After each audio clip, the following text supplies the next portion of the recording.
ఒకానొకప్పుడు ఒక ఊరిలో రత్నదీప్, రాణి అనే ఇద్దరు భార్యాభర్తలు నివసిస్తూ ఉండేవారు. రత్నదీప్ సొంత హోటల్లో దోసలు తయారు చేసి అమ్ముతూ ఉండేవాడు. అతను దోసలు వేస్తూ ఉండగా తన భార్య వాటిని వచ్చిన వారందరికీ అందిస్తూ వారి దగ్గర డబ్బులు తీసుకుంటూ ఉండేది. రత్నదీప్ దోసలు చాలా రుచికరంగా తయారు చేయడమే కాక చాలా తక్కువ ఖరీదుకే అమ్మడంతో ఆ ఊరి వారందరూ అతని దగ్గరే దోసలను కొనుక్కొని తింటూ ఉండేవారు. అతను చాలా మంచివాడు మరియు ఇతరులకు సహాయం చేసే వ్యక్తిత్వం కలిగినవాడు. కానీ తన భార్యకి మాత్రం అత్యాశ. ఆ గ్రామంలో అతను తయారు చేసే కోడిగుడ్డు దోసకు చాలా ప్రాముఖ్యత ఉండేది. ఎందుకంటే అతను కోడిగుడ్డు దోస తయారు చేసిన విధంగా ఎవ్వరూ తయారు చేసేవారు కాదు. తక్కువ ఖరీదుకు అమ్మడం వలన అందరూ అతని దగ్గర కోడిగుడ్డు దోస ఎక్కువగా కొనుక్కొని తింటూ ఉండేవారు. అతను దోసలను చాలా తక్కువ ఖరీదుకి అమ్మడం తన భార్యకి అస్సలు ఇష్టం ఉండేది కాదు. ఒకరోజు రత్నదీప్ దోసలు వేస్తూ ఉండగా కొంచెం దూరంలో ఒక పెద్దాయన వణుకుతూ కూర్చొని ఉండడం చూస్తాడు. అయ్యో, చూడటానికి వయసులో చాలా పెద్ద ఆయనలాగా ఉన్నాడు, కనీసం ఏమైనా తిన్నాడో లేదో అని అనుకుని అతని దగ్గరికి వెళ్తాడు. పెద్దాయనా, ఇక్కడేం చేస్తున్నావు? బాబు, నడవడానికి ఓపిక లేక కాసేపు ఆగి వెళ్దామని ఇక్కడ కూర్చున్నాను బాబు.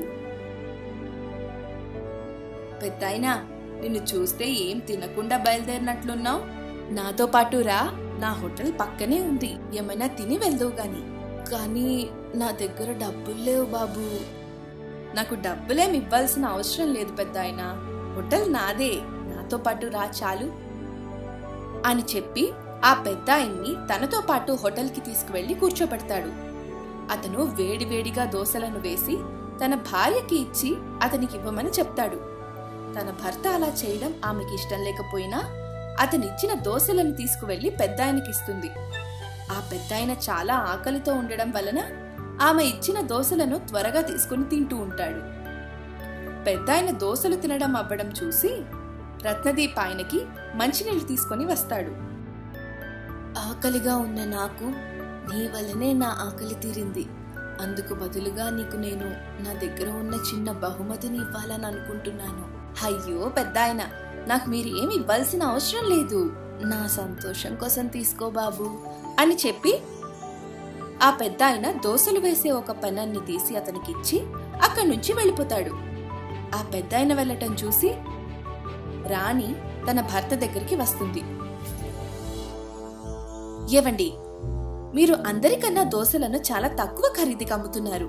అంతేకాక ఇలా ఇటువైపుగా పెద్దవాళ్ళు ఎవరైనా వెళ్తూ ఉంటే వారిని పిలిచి మరీ డబ్బులు తీసుకోకుండా దోసలు ఇవ్వడం వలన ఏమైనా ప్రయోజనం ఉందా చెప్పండి? ఈ దోసల అమ్మగా చివరికి మనకి ఏమి మిగలట్లేదు. ఇప్పుడు మనం ఏం తినడానికి కూడా లేకుండా కష్టపడట్లేదు కదా. ఉన్న దాంట్లోనే ఇతరులకి సహాయం చేస్తూ సంతోషంగా ఉండాలి. ఆమె తన భర్త మాటలు విని కోపంతో ఏమీ మాట్లాడకుండా వెళ్ళిపోతుంది.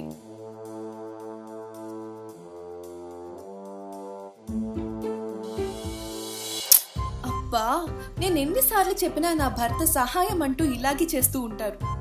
నేనే ఆయనకి తెలియకుండా దోసల ఖరీదును పెంచి అమ్మితేనే అందరికన్నా ఎక్కువ డబ్బులు వస్తాయి అని అనుకుని మరుసటి రోజు నుంచి తన భర్తకి తెలియకుండా దోసల ఖరీదుని పెంచుతుంది. మామూలు దోస 15 రూపాయలు, కోడిగుడ్డు దోస 25 రూపాయలు అని హోటల్కి వచ్చిన వారందరికీ చెప్తుంది. అమ్మా, మీ హోటల్లో దోసలు బాగా తయారు చేయటమే కాక తక్కువ ఖరీదుకు అమ్ముతున్నారు కాబట్టి మీ దగ్గరికి వస్తున్నాం. మీరేమో ఇలా ఒక్కసారిగా ఇంత ఖరీదు పెంచితే ఎలా? మీకిష్టమైతే దోసలు తినండి, లేకపోతే లేదు.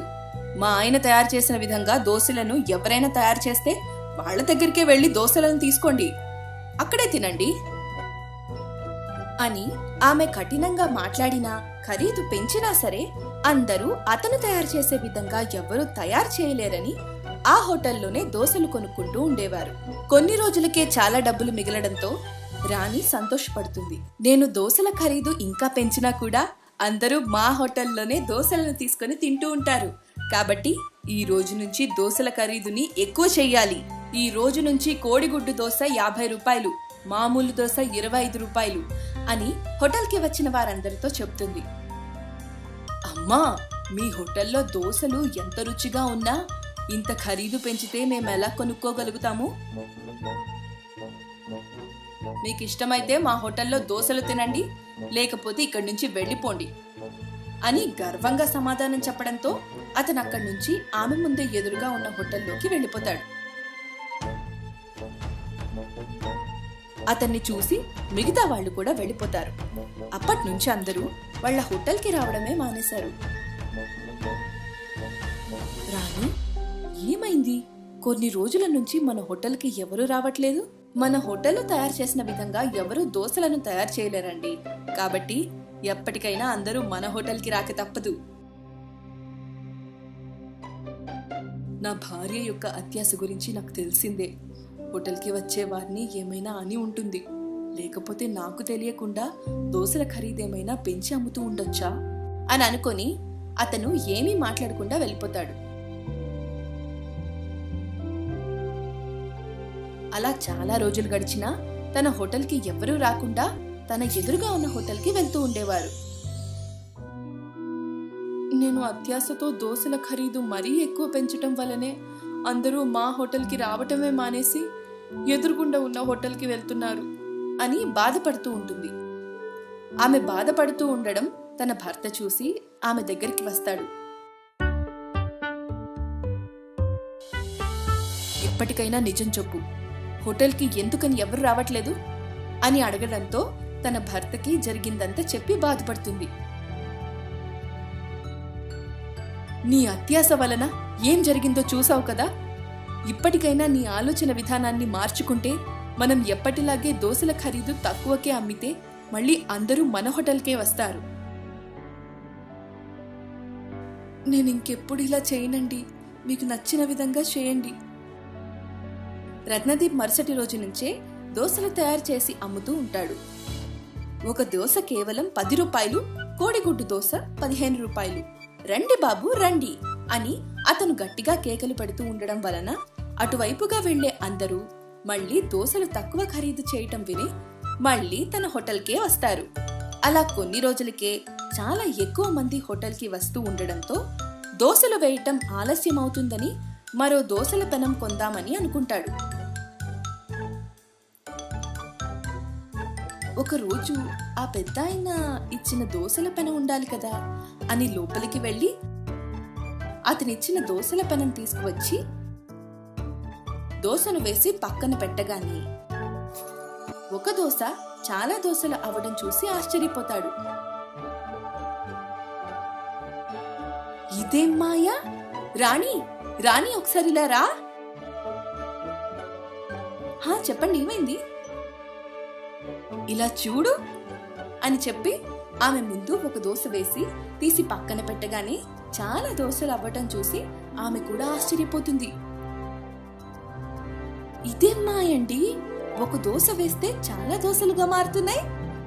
ఆ రోజు ఆ పెద్దయిన దోశల పెనం ఇవ్వటం నువ్వు కూడా చూసావు కదా, ఆ దోశల పెనమే ఇది. ఆ రోజు అతనికి దోశలు వేసి ఇచ్చినందుకు నా మీద కోప్పడ్డావు కదా, ఇదంతా మీరందరిలాగా అతనికి కూడా దోశలను వేసి ఇవ్వడం వల్లనే జరిగిందండి